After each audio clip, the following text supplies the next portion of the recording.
মধুপাকিতবন্ধো মা স্ত্রীসাঙ্গ্রেং সপত্ন্যা কুচ বিলুলিত মালা কুঙ্কুম সশ্রুবীর্ণ বহতু মধুপতিস্তন্মানিনীনাং প্রসাদম যদু সদসি বিড়ম্ব্যম যস্য ধূতস্তমিদ্রি।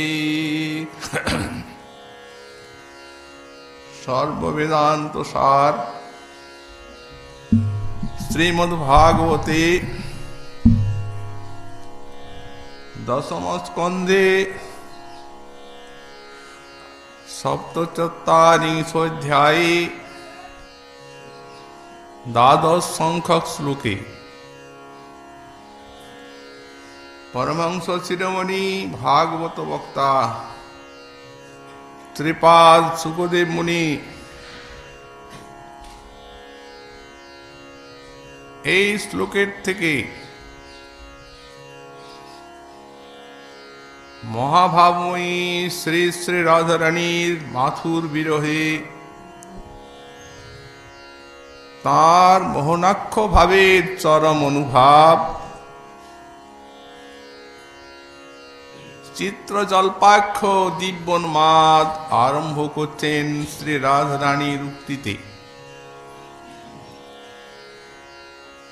শ্রী গোপবাচ শ্রী গোপিকা বললেন,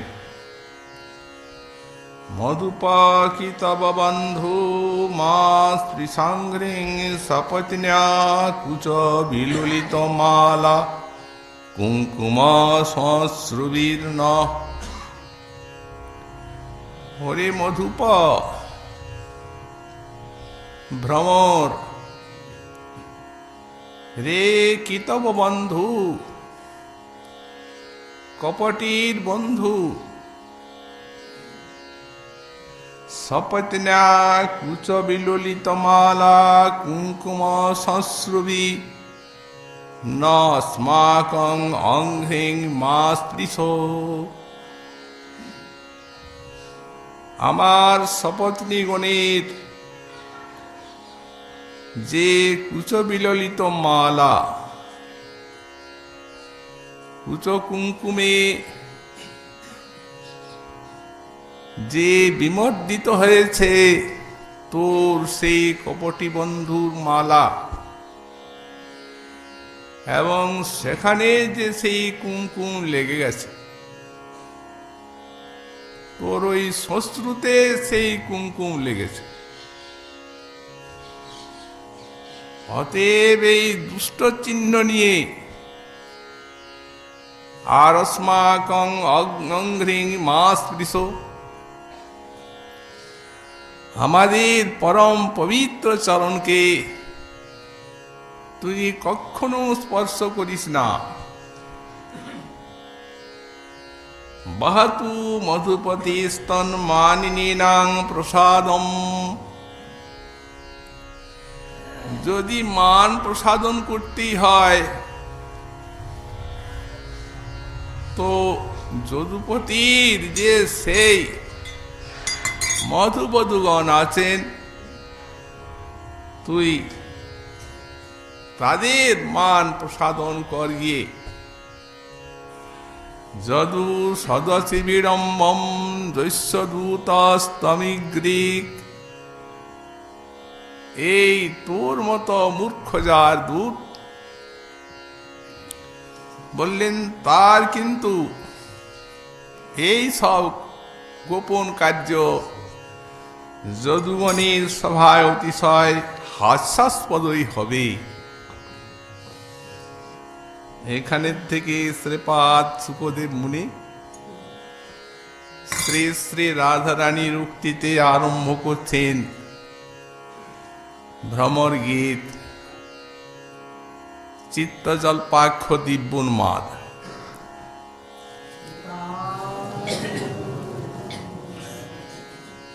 এই দিব্যোন্মাদের ব্যাখ্যায় আমাদের শ্রীমৎ রূপ গোস্বামীপাদ লিখেছেন যে এতস্য মোহনাক্ষস্য গতিং কাম পুবেশ ভ্রমাভা কাপি বৈচিত্রী দিব্যোন্মাদ ইতির্যতে। এই দিব্যোন্মাদ কাকে বলা যায়? বললেন এই যে রাধারানীর মোহন ভাব, মাথুর বিরোহী,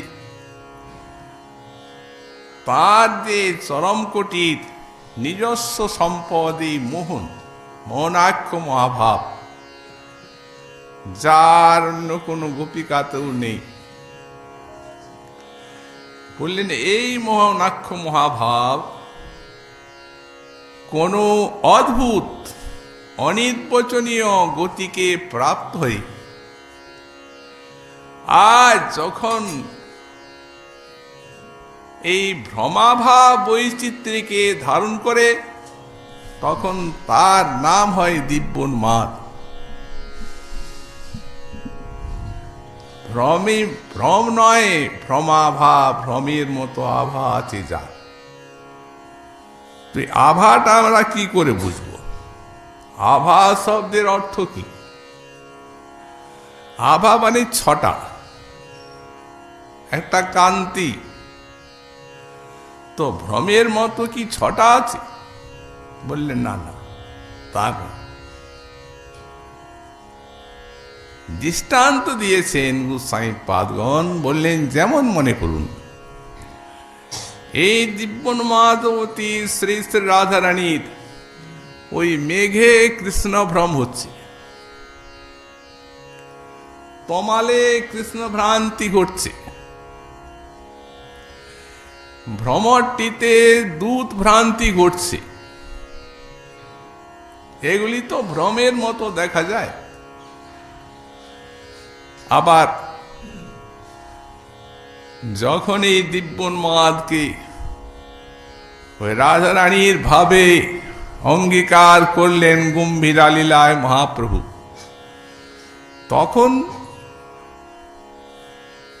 তখন তার সেখানে উপবনে বৃন্দাবন জ্ঞান হচ্ছে, চটক পর্বতে গোর্ধন জ্ঞান হচ্ছে, সমুদ্রে যমুনা জ্ঞান হচ্ছে। এটা তো ভ্রান্তি, তো ভ্রম। বললেন না না, ভ্রম নয়, ভ্রমাভা। এইখানে আভা শব্দের অর্থ বুঝতে হবে যে যিনি সত্যং জ্ঞানম আনন্দং ব্রহ্ম, সেই ব্রহ্মের যিনি ঘনীভূত প্রতিমা, ব্রহ্মণো হি প্রতিষ্ঠাহম, সেই যে স্বয়ং ভগবান সত্যস্বরূপ, জ্ঞান স্বরূপ, আনন্দ স্বরূপ, এই বস্তুই যার বিষয় তত্ত্ব। আর আশ্রয় তত্ত্বটি অখণ্ড মহাভাব স্বরূপিণী শ্রী শ্রী রাধারানী, প্রেমের পরম মহান প্রেমের একমাত্র আশ্রয়। তো ভগবান আর প্রেমকে আশ্রয় এবং বিষয় করে যে বস্তুর প্রবর্তনা, সেই বস্তু কি ভ্রান্তি হয়? এই জন্য গোসাই পাদ বললেন দেখতে বা শুনতে যেন ভ্রম, আসলে সত্য দর্শন। তো সত্য দর্শনটা কোথায়? বলে না, হ্যাঁ, যখন উনি মেঘ দেখছেন তখন আসলে মেঘকে কৃষ্ণ বলে মনে করছেন না, সেখানে সাক্ষাৎ কৃষ্ণই স্ফূর্তি হচ্ছেন। তেমনি মহাপ্রভু যখন চটক পর্বত দেখছেন, তখন সেখানে চটক পর্বতটা উদ্দীপন মাত্র। আসলে কৃষ্ণের মতো বিভু যে ব্রজধাম, এখানে সব পর্বত নদী সাক্ষাৎ সেই মহাভাবের নিকটে প্রত্যক্ষীভূত হচ্ছে। স্ফূর্তি, সাক্ষাৎকার ভ্রম হচ্ছে। সুতরাং দর্শনটি সত্যই, তাই ভ্রমাভা কাপি বৈচিত্র্য। এই দিব্যোন্মাদ যে এই কত উচ্চকোটির একটা ভাব সম্পত্তি, এ কারো বলার সামর্থ্য নেই। এই দিব্যোন্মাদ শ্রী রাধারানীর একদিকে যেমন এই বৈষ্ণব শাস্ত্রের উচ্চতম একটা পরম সম্পত্তি, তেমনি এই দিব্যোন্মাদ আমাদের রসশাস্ত্রের একটা অবিসংবাদিত উচ্চতম বিষয়। অপরপক্ষে এই দিব্যোন্মাদ রাধারানীর এ ভজনের একটা উচ্চতম তত্ত্ব। তো দিব্যোন্মাদ তো রাধারানী, ওখানে ভক্তের ভজনের তো কোনো প্রশ্ন নেই। তো ভজনের তত্ত্ব বলা হচ্ছে কেন? বললেন ভজনের তত্ত্ব এই জন্যই বলা হয়েছে যে শ্রবণ, কীর্তন, স্মরণ, ধ্যান, ধারণা ইত্যাদিতে যদি এই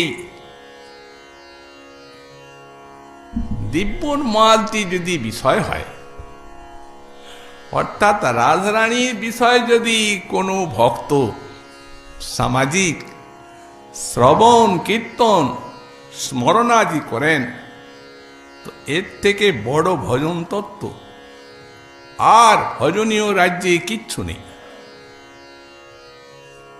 মহাজন বলে দিয়েছেন, কঠিন চিত্ত গ্রাব নিতান্ত দ্রুতি হেতু। এই বস্তু শ্রবণ কীর্তন দ্বারে যদি আমাদের ইন্দ্রিয় দ্বার দিয়ে আর মনের কাছে, বুদ্ধির কাছে পৌঁছায়, তাহলে বললেন বিষয় বাসনায় যে সব চিত্ত কঠিন হয়ে আছে, ওকে দ্রবিত করবে, শুদ্ধ করবে, দ্রবিত করবে, ভাব এবং প্রেমের উৎপত্তি জাগাবে। এত উচ্চতম ভজনীয় তত্ত্ব। সুতরাং শ্রীয়তাং শ্রীয়তাং ভক্ত গীয়তাং গীয়তাং মুদা, বারবার শুনতে হবে, বারবার কীর্তন করতে হবে। এ বস্তু কখনো পুরানো হয়ে যায় না। ভক্তের চিত্তমুকুরে এ নবরে নব যেন নিতুই নব, নিত্য নবীন, পরম আশ্চর্য বস্তু। এমনি তো রাধারানী ভ্রমরের সঙ্গে বাদ বিবাদ করে যাচ্ছে, এতে কি এমন গভীর বস্তু আছে? এতে তো অন্য কিছু নাই, কেবল ভ্রমরের সঙ্গে কথা বলছেন, গাল দিচ্ছেন, তাড়িয়ে দিচ্ছেন। এই দৃষ্টান্ত দিয়েছেন মহাজনগণ সমুদ্রের। বললেন দেখুন, সমুদ্রের কাছে বসবেন, সমুদ্রের তরঙ্গগুলি সামনের দিকে আসে, এসে চমৎকার দেখায়, দর্শকের দৃষ্টি মুগ্ধ হয়। কিন্তু যারা সেই তরঙ্গগুলি দেখেন, তারা কি তখন মনে করেন যে তল দেশটা কত গভীর এবং সেই তলদেশ মহামূল্যবান রত্নরাজির আকর? কজনে মনে করেন? তো তেমনি এই বস্তুটা উঠছে কোত্থেকে, এইটি দেখতে হবে। এই যে কথাগুলি বলে যাচ্ছে রাধারানী, এটা উঠছে কোত্থেকে? যেমন অগাধ সিন্ধুর থেকে উঠছে সেই তরঙ্গগুলো, রত্নরাজি তার ভিতরে নিহিত, তেমনি অসংখ্য ভাব রত্নরাজ এর ভিতরে। এবং এক একটি কথা বলছেন সবগুলি উঠছে তার সেই মোহনাক্ষ ভাবের সঞ্চারীর থেকে, এমনই কোনোটা উঠে নাই। কারণ ওখানে তো অখণ্ড মহাভাব ছাড়া কোনো জিনিসই নেই। আর তেমনি তলদেশ অশেষ ভাব রত্নের আকর।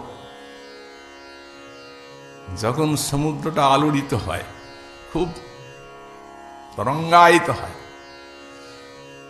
তখন সেই ভিতরে যে সব রত্নরাজি আছে সেগুলি তটদেশে নিক্ষিপ্ত হয়।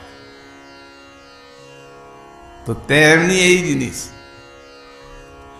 এই শব্দগুলির দ্বারা এ ভিদভেদ আছে স্থায়ীভাবে। যেমন এই শ্লোক, এতে আছে গর্ব, তারপরে এতে আছে অসূয়া, এতে আছে অবজ্ঞা। এই সব সঞ্চারীগুলি আছে যেটি বলছেন এই শ্লোক। সেই সমস্ত সঞ্চারীগুলির থেকে এই ভাব সিন্ধুটি উচ্ছ্বলিত হচ্ছে, এই জন্য এদিকে সঞ্চারী বলা হয়। উন্মজ্জন্তি নিমজ্জন্তি স্থায়ীনমৃত বারিধৌ উর্মিবৎ বর্ধয়ন্তেনম জানতি তদ রূপচান্ততে। এই হচ্ছে সঞ্চারী। বললেন সঞ্চারী এই মহাভাব সিন্ধুর এই সঞ্চারী তরঙ্গ উঠছে আর ডুবছে এবং সমুদ্রকে বাড়াচ্ছে, উচ্ছ্বসিত করছে। চার প্রকার আছে, একটা ভাবোদয়, একটা ভাব সন্ধি, একটি ভাব সাবল্য, আর একটি ভাব শান্তি। যখন একটা ভাব উঠছে সঞ্চারী, তখন সেটি ভাবোদয়। আর যখন দুটো মিশছে, তখন তার নাম হলো ভাব সন্ধি। আর যখন অনেকগুলি সংমর্দ হচ্ছে, যেমন এই শ্লোকটা, নির্বেদ আছে, অসূয়া আছে,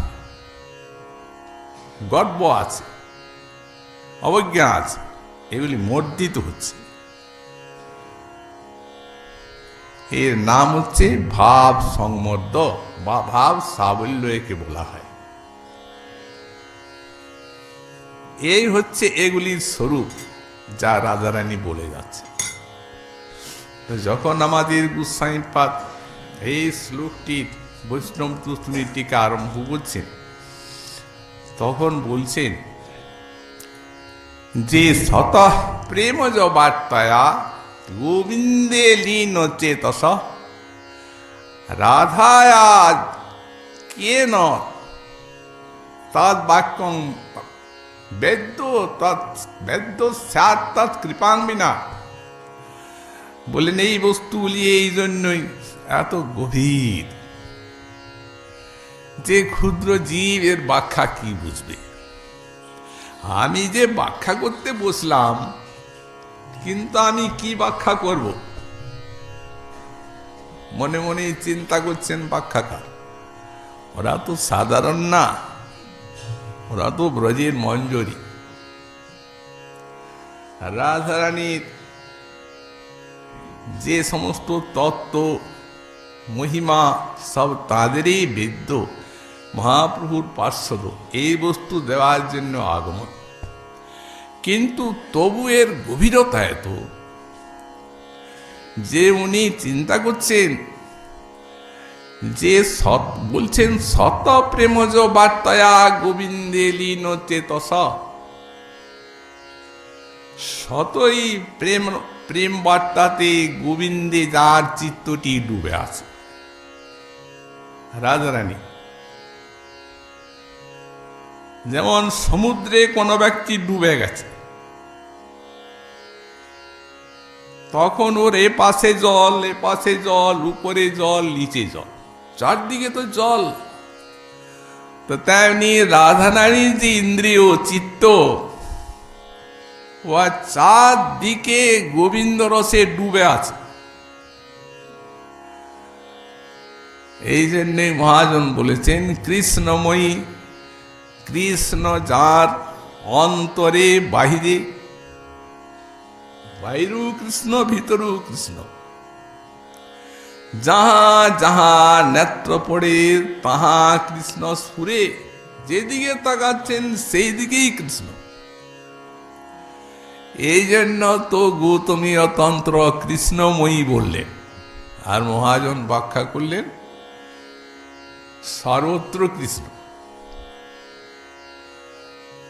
তাহলে এই যে চিত্তটি এবং ইন্দ্রিয়গুলি তার সব গোবিন্দে মগ্ন হয়ে আছে, তার বাক্যের অর্থ বুঝবে এমন শক্তি কার? কেন বাগ অর্থ বেদ্য? তবে একটাতে হবে, কি বললেন? তৎকৃপাং বিনা, তার যদি কৃপা হয় তাহলে হবে, তাহলে বোঝা যাবে। কৃপা ছাড়া পথ নাই। আর একটি উপায় আছে, সে উপায়টি কি? বললেন এই যে এই শতপ্রেমজ বার্তয়া যে মগ্ন হয়ে আছেন ইন্দ্রিয় সব ওই গোবিন্দ রস, এইভাবে যদি কেউ মগ্ন হয়ে থাকেন, যেমন মহাপ্রভু তিনি রাধারানীর এই ভাব নিয়ে এই দিব্যোন্মাদ,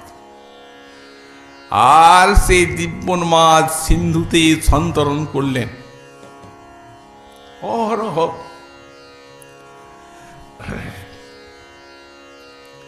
গম্ভীরা লীলায় 12 বর্ষকাল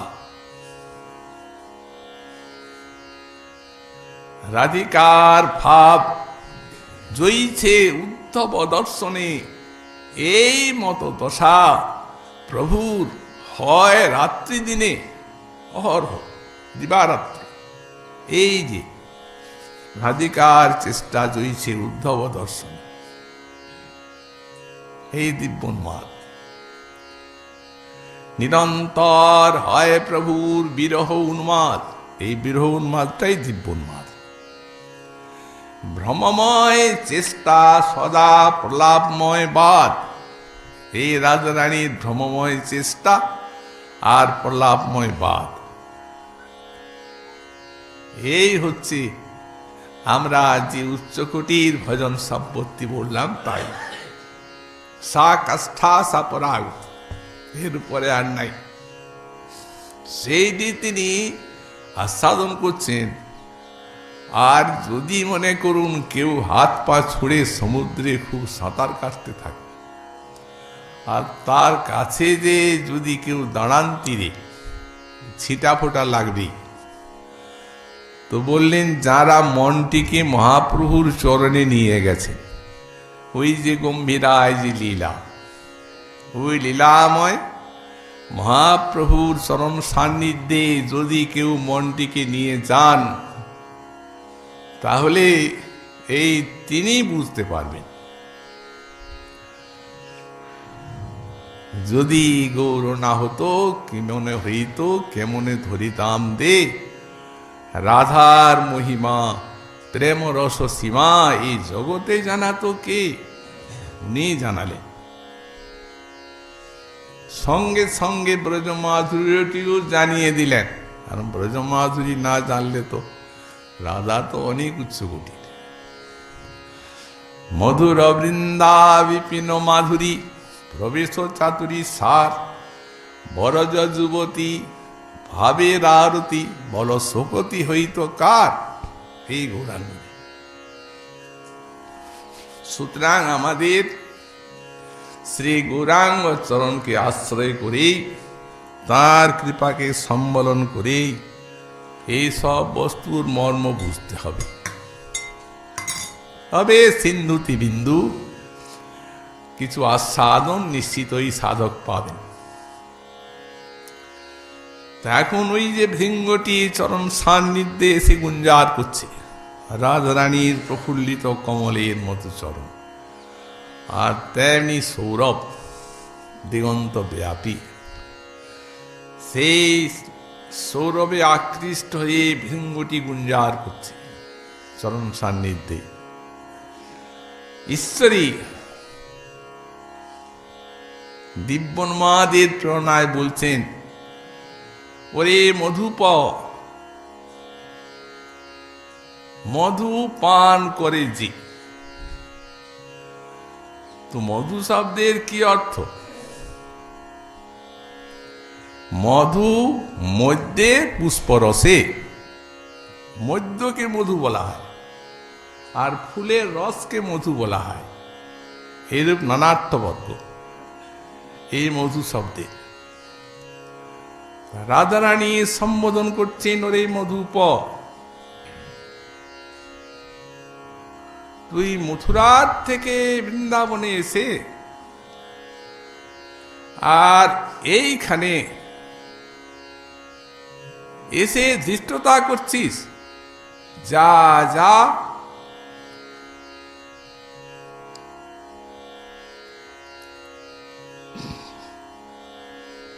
ওই বিদুর বনে চলে যাও। মধুপুন যার করছি। রাজারানী কঠিন বাক্যে তখন একটু তিরস্কারের সুরে বলছেন, রে এই যে তুই মদ্যপান করিস, মধুপ, মদ খেয়েছিস, এই জন্য এইখানে এসে আর মাতাল ধৃষ্টতা করা, এটা তোর পক্ষে অনুপযুক্ত নয়, উপযুক্তই হচ্ছে। তারপরে আবার বললেন, আরে রে, এই তুই মদ্যপায়ী মধুপ,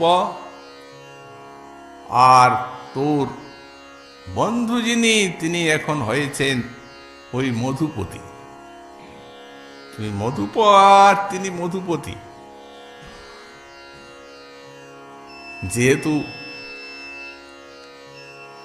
তোদের মধ্যে দুটি সম্পর্ক আছে, এই মধুপ যে মদ্যপান করে আর মধুপতি যে মদ্য বিক্রি করে, বললে মধুপ আর মধুপতি এদের আজীব্য আজীবকতা বা পাল্য পালকতা এটা স্বতঃসিদ্ধ। মানে মধু যে বিক্রি করছে সে পোষণ করছে মদ্যপকে, মাতালকে, আর মাতাল সে তো ওই মধুপান করে, সে হচ্ছে আজীব্য, মানে পাল্য পালক, পালন করছে তাকে মধুপতি। দেখো দেখো সখীগণ, আমার কথা শোনো আর তোমরা বিচার করো। এই যে এই দৃষ্ট আমার সামনে এসে আর দৃষ্টতা করতে আরম্ভ করেছে, দেখো মদ খেয়েছে, মাতাল, এই জন্য ওকে দেখলে মনে হয় কি যেন ঠিক সরল, মাতাল সরলের মতো দেখা যায়, কিন্তু ওই যে মাথাটা ঢুলাচ্ছে,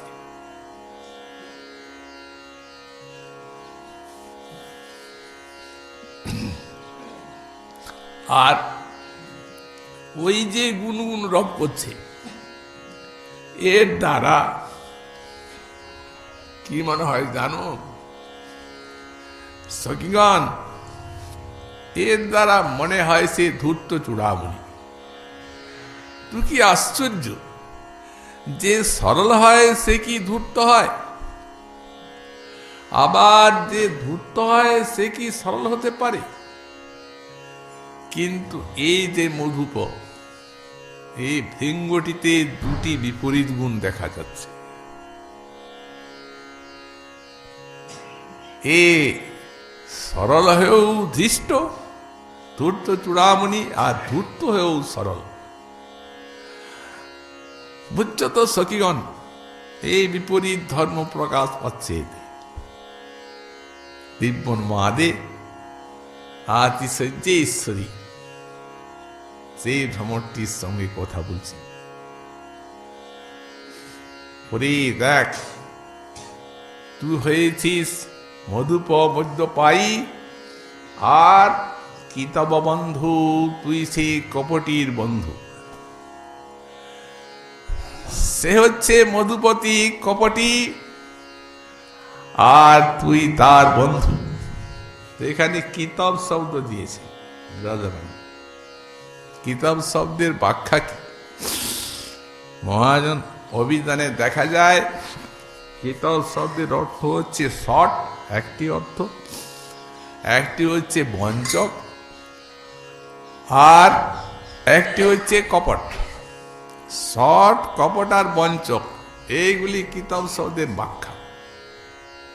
তো যুগপৎ এই কিতাব বলাতে কৃষ্ণকে শট, কপট এবং বঞ্চক বলা হল।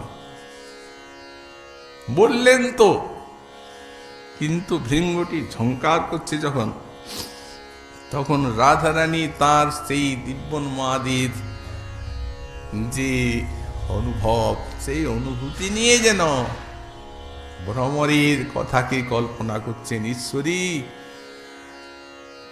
আমার প্রভু, আমার বন্ধু, তিনি যেমনি সরল উদার, তেমনি সুন্দর মধুর, তাকে আপনি কিতব বঞ্চক বলছেন? ওরে শোন বলি, অনেক আমরা দেখেছি এবং অনেক আমরা তাকে বুঝেছি। তুই কি জানবি? দুদিন বন্ধুত্ব হয়েছে তার সাথে। শোন একটা কথা বলি, যেদিন রাস রজনী, সেই দিন আমাদেরকে ছেড়ে চলে গেল। আমরা সরল প্রাণী, তাকে ভালোবেসেছি, তার সুখের জন্য সব ছেড়েছি। কিন্তু সেই বঞ্চনাকারী এমন হঠাৎ ত্যাগ করে চলে গেল। কেঁদে কেঁদে আমরা মরণাপন্ন। তারপরে যখন দেখা দিল, তখন আমরা তাকে বেশ করে ধরলাম, যাতে সে নিজের দোষ নিজের মুখে স্বীকার করে। আচ্ছা বলো দেখি প্রিয়, কে ভজন করলে ভজন করে, কে ভজন না করলেও করে, আর কে বা ভজন করলেও না করলেও করে না? তখন সে নিজেই উত্তর দিল, হে সখীগণ, যারা ভজন করলে ভজন করে তারা হচ্ছে স্বার্থপর। ভালোবাসলে ভালোবাসবে, ভালো না বাসলে বাসবে না। স্বার্থ পেলে ভালোবাসবে, স্বার্থ না পেলে ভালোবাসতে যাবে না। আর যারা ভালো না বাসলেও ভালোবাসেন, তারা হচ্ছেন মাতা পিতা, আর অহেতুক দয়ালু যারা, তারা ভজন না করলেও ভজন করে। আর যারা ভজন করলেও ভজন করে না, না করলে তো করবেই না, তারা চার প্রকার। একটি হচ্ছে আত্মারাম, এক আত্মকাম, আর এক গুরুদ্রোহী, আর একটি অকৃতজ্ঞ। তো তখন সে তো নিজের কথাই অকৃতজ্ঞ বলে ধরা পড়ে গেল। তখন কানতে কানতে বলল কি জানিস, এবং মদর্থ জিত লোক বেদ স্বানাং হিব মজ্জনু বৃদ্ধয়ে বলা মায়া পরোক্ষম ভজতা তিরোহিতম মা সুইতুম তৎ মত প্রিয়ং প্রিয়া। কি কথা! হে প্রিয়াগণ, ছাড়ি নাই। তোমরা আমার জন্য লোক, বেদ, ধর্ম, ইহকাল পরকাল সব ছেড়েছ। তোমাদেরকে কি আমি ছাড়তে পারি?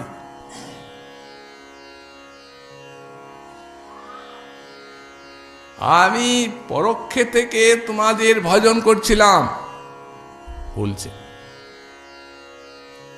তো ভজনটা কি? যুষ্মৎ প্রেমালাপান ছিন্নত্বৈব,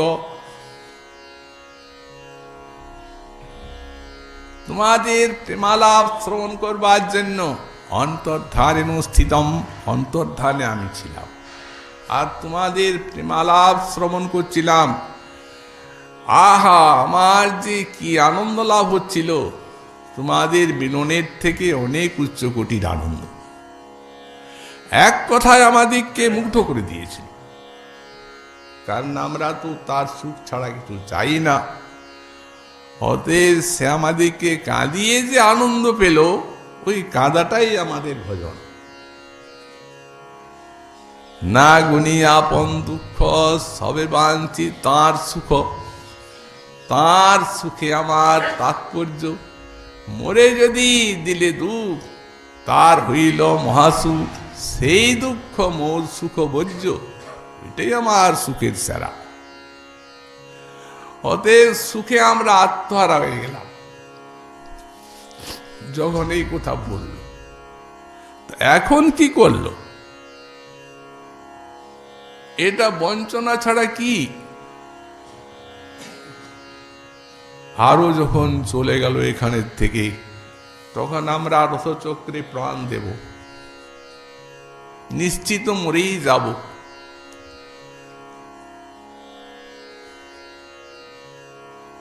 তখন আয়াস সেইটি দত্ত করি, অনেক চিঠি দিয়ে দে, দুধ পাঠিয়ে পাঠিয়ে, আর আমাদেরকে কত সান্ত্বনা দিয়েছে। এটি কৃষ্ণ উদ্ধবকে বলেছে, যখন গোপী প্রেমের, গোপীর সান্ত্বনার কথা বলছিলেন, তখন বিহ্বল হয়ে পড়লেন। বলেছিলেন উদ্ধবকে, তা মনমনস্কা মত প্রাণা মদর্থে তক্ত দৈহিকা মামেব দ্বৈতং পৃষ্ঠম আত্মানং মনসাগতা। হে উদ্ধব, তারা আমাগত প্রাণ, আমাগত মন, আমার জন্য সব ত্যাগ করেছে, বিশ্বে আমার ছাড়া কিচ্ছু জানে না। তারা এতক্ষণ মূর্ছিত হয়ে আছে, মরেই যেত। একটি কারণে কোন রূপে প্রাণটি দেখেছে। সেই কারণটি কি প্রভু? সেই কারণটি হচ্ছে, আসার সময় আমি তাদেরকে আশ্বাস দিয়ে এসেছি, আয়াসে এটি দত্ত কই, বারবার দূত পাঠিয়ে, চিঠি পাঠিয়ে, আসবো আসবো আসবো। শ্রীজীব গোস্বাই পাদের গোপাল চন্দ্র যখন যাচ্ছেন গোপীগণ প্রাণী দিবেন রথচক্রে, সেই অবস্থা দেখে স্বয়ং কাঁদছেন। উদ্ধব বললেন প্রভু, এই রকম যদি হয়, তাহলে প্রভু তোমাকে ওখানের থেকে অক্রূর কি করে আনলো? এইটাই অসম্ভব। এই অবস্থা তাদের হয়, তাহলে তার থেকে অক্রূর কি রূপে আনলো? উদ্ধব সে অনেক কথা, কিছু বলি শোনো। তারা তো প্রাণ দেবেই। উদ্ধব তাদেরকে এড়িয়ে এদিকে ওদিকে রথটাকে চালাচ্ছে, তাদের কোনো অনিষ্ট না হয়। তখন আমি তাদের অবস্থা দেখে দূতের দ্বারা তাদের আশ্বাস দিলাম, চিঠি লিখলাম, সখীগণ, তোমাদের সামনে এত সমস্ত অসুর বধ করেছি আমি, আমার কাছে সামান্য, এই কাছে মধুপুরী, এ তো দূর নয়। উনি তো বলছেন দূর নয়, কিন্তু এদের কাছে কত দূর। চির চন্দন উড়ি হার নদিলা, সো অব গিরি নদী আতর ভেলা। উনি তো বলছেন দূর নয়, কিন্তু এদের প্রেম, যার সঙ্গে মিলনের নিবিড়তার জন্য আমরা বুকে কোনো বস্ত্র রাখি নাই, চন্দন লেপন লাগাইনি, সে আজ গিরি নদী অন্তর হয়ে গেল। এই এদের কথা। তবু উনি আশ্বাস দিচ্ছেন, দূর নয় আমার কাছে, আমি গেলাম আর এলাম। আর কংস কি? কংসের থেকে তো বড় বড় বলবান, তার অসুরকে আমি মেরেছি। তোমাদের সামনেই ব্যাপারটা ঘটেছে, হতে তোমাদের খেদ করার কোনো কারণ নেই। তখন ওরা কি লিখেছিল জানো? হে প্রিয়, তুমি যাচ্ছ মথুরায়, কংসবধের পরে রাজা হয়ে যাবে। যখন রাজা হয়ে যাবে, রাজপাটে বসবে, তখন আর এই গুরুচরাবার মাঠ তোমার মনে থাকবে না, ভুলেই যাবে। তো সুতরাং শোনো বলি, মথুরা অনেক তীর্থ আছে শুনেছি, আমরা তো মরে যাবই, তুমি আমাদের নামে 3 অঞ্জলি জল দিয়ে দিবে।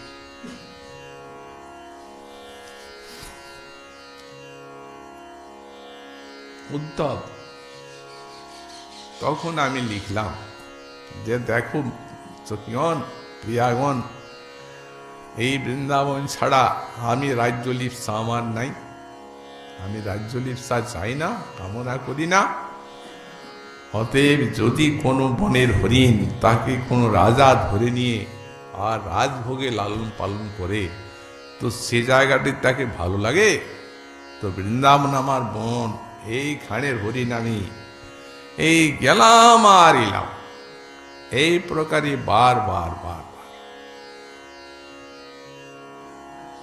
তোরে এই সব বলেছিল। আর এই প্রতীক্ষায় প্রতীক্ষায় এখন কি হলো? তাহলে তাকে যে কিতব বললাম আমরা, এটি কিছু ভুল বলা হলো? সেই কপটি তুই বন্ধু। ভ্রমরটি মাথা ডুলাচ্ছে। দেবী ঈশ্বরী, আপনি যদি তাকে কপট বলে বুঝেছেন, আজ যেভাবে দৃষ্টান্ত দিচ্ছেন, সে আমার বলার কিছু নেই। কিন্তু আমার বন্ধু কপটি হোক, আমি কপটি না।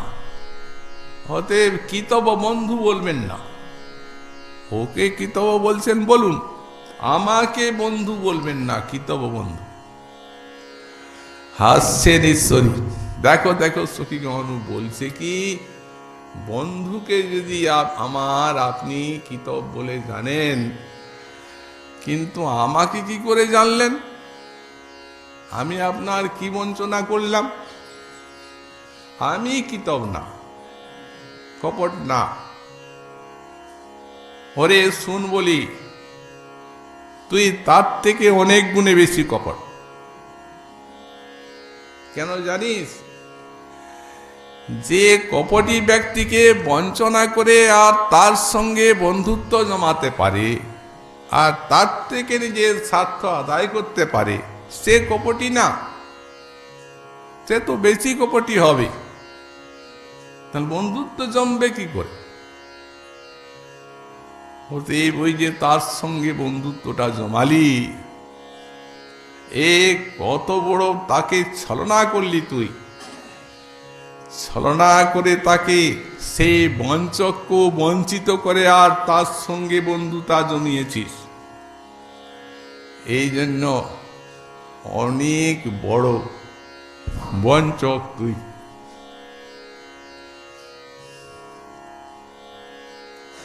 ভ্রমরটি চরণের দিকে যাচ্ছে, যেন চরণ স্পর্শ করবে। ঈশ্বরী মনে মনে চিন্তা করছেন, প্রণাম করতে আসছে। ওরে শোন,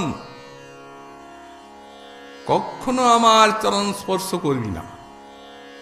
মা ত্রিসাংঘ্রিম অংঘ্রিম, একটা চরণ, দুটা তো দূরে থাক। আমার একটি চরণও স্পর্শ করবি না মাতাল। মদ খেয়ে এসেছিস, অপবিত্র হয়ে যাবে আমার চরণ।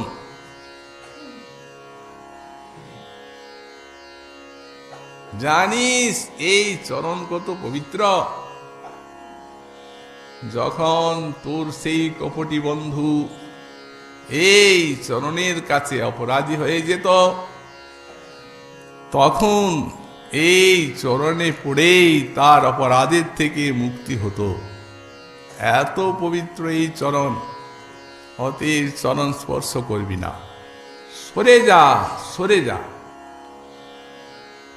ঈশ্বরী আপনার চরণে এসেছি, বন্ধু পাঠিয়েছেন, অতএব একটা প্রণাম তো স্বতঃসিদ্ধ, প্রণাম তো করবই। প্রণাম করবি, দূরে সরে কর, ওইখানে কর, পা ছুবি না। পা ছুলেই কি প্রণাম হয়?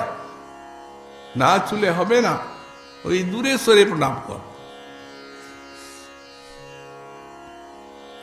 এখন কোথায় কিভাবে রাধারানী বুঝতে পারলেন যে রাধারানীর চরণে অপরাধী হয়ে আর গোবিন্দ তাঁর চরণ স্পর্শে ধন্য হয়েছেন বা কৃতার্থ হয়েছেন, এ বিষয়ে আবার আগামীকাল এই শ্লোকের থেকে আমরা আস্বাদন করব। আজকে আমাদের ভাগবতী কথা